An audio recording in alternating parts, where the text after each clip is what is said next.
Juru bicara sayap bersenjata Hamas Brigade Al-Qassam, Abu Obaidah, mengatakan pada hari Minggu 14 Januari 2024 bahwa milisinya akan terus melakukan perlawanan.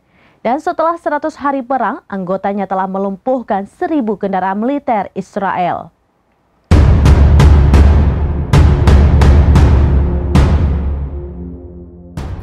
Juru bicara sayap bersenjata Hamas Brigade Al-Qassam Abu Obaidah mengatakan pada hari Minggu 14 Januari 2024 bahwa milisinya akan terus melakukan perlawanan dan setelah 100 hari perang anggotanya telah melumpuhkan 1.000 kendaraan militer Israel.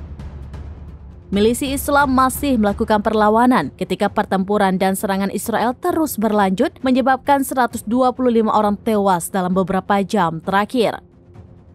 Abu Obaidah dalam pidato yang baru-baru ini beredar di media sosial menyampaikan bahwa pasukannya juga telah melakukan ratusan operasi militer yang berhasil di semua titik pendudukan, invasi, dan agresi Israel.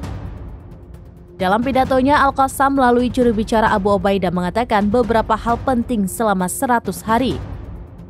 Termasuk mereka telah menargetkan dan melumpuhkan 1.000 kendaraan militer Israel di Gaza selama 100 hari.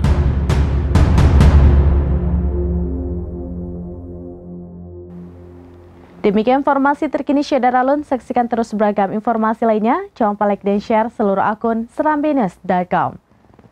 Download Tribun X sekarang, menghadirkan lokal menjadi Indonesia.